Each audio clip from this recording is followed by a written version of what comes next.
Welcome to Bite at a Time Books, where we read you your favorite classics one bite at a time. My name is Bree Carlile, and I love to read and wanted to share my passion with listeners like you. You can sign up for our newsletter at biteatatimebooks.com. You'll also find our new t-shirts in the shop, including podcast shirts and quote shirts from your favorite classic novels.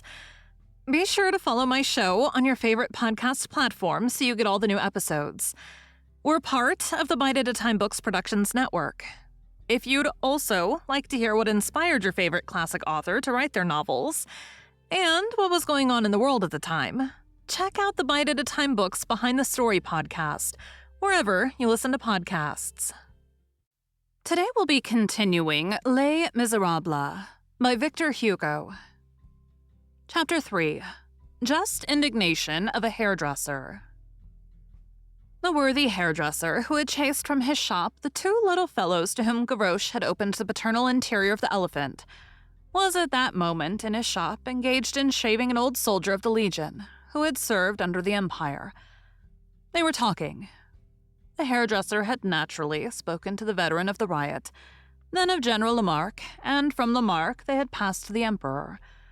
Thence sprang up a conversation between barber and soldier, which Prudhomme, had he been present, would have enriched with arabesques, and which he would have entitled Dialogue between the Razor and the Sword. "How did the Emperor ride, sir?" said the barber. "Badly. He did not know how to fall, so he never fell." "Did he have fine horses?" "He must have had fine horses. On the day when he gave me my cross, I noticed his beast. It was a racing mare, perfectly white. Her ears were very wide apart, her saddle deep, a fine head marked with a black star, a very long neck, strongly articulated knees, prominent ribs, oblique shoulders, and a powerful crupper, a little more than 15 hands in height." "A pretty horse," remarked the hairdresser. "It was His Majesty's beast." The hairdresser felt that after this observation, a short silence would be fitting, so he conformed himself to it and then went on. "The Emperor was never wounded but once, was he, sir?" The old soldier replied with the calm and sovereign tone of a man who had been there. "In the heel, at Ratisbon. I never saw him so well dressed as on that day. He was as neat as a new sou." "And you, Mr. Veteran? You must have been often wounded." "I?" said the soldier. Not to amount to anything. At Marengo, I received 2 saber blows on the back of my neck, a bullet in the right arm at Austerlitz, another in the left hip at Jena.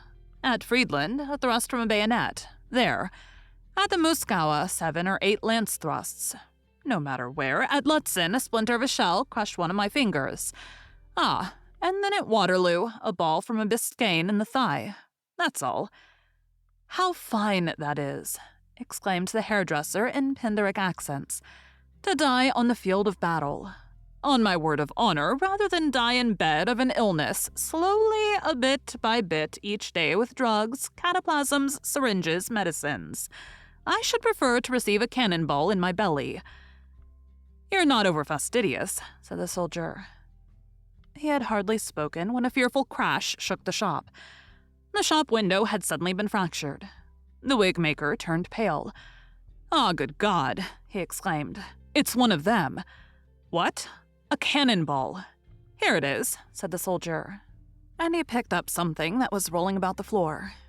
It was a pebble. The hairdresser ran to the broken window and beheld Gavroche fleeing at full speed towards the Marche Saint-Jean. As he passed the hairdresser's shop, Gavroche, who had the 2 brats still in his mind, had not been able to resist the impulse to say good day to him, and had flung a stone through his panes. "You see?" shrieked the hairdresser, who from white had turned blue. "That fellow returns and does mischief for the pure pleasure of it. What has anyone done to that gammon?" Thank you for joining Bite at a Time Books today, while we read a bite of one of your favorite classics. Again, my name is Bree Carlile, and I hope you come back tomorrow for the next bite of Les Miserables. Don't forget, you can sign up for our newsletter at biteatatimebooks.com. And while you're there, check out our t-shirt shop. You can look in the show notes or on our website, biteatatimebooks.com, for the rest of the links for our show. We'd love to hear from you on social media. You can find us everywhere at Bite at a Time Books.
One bite at a time.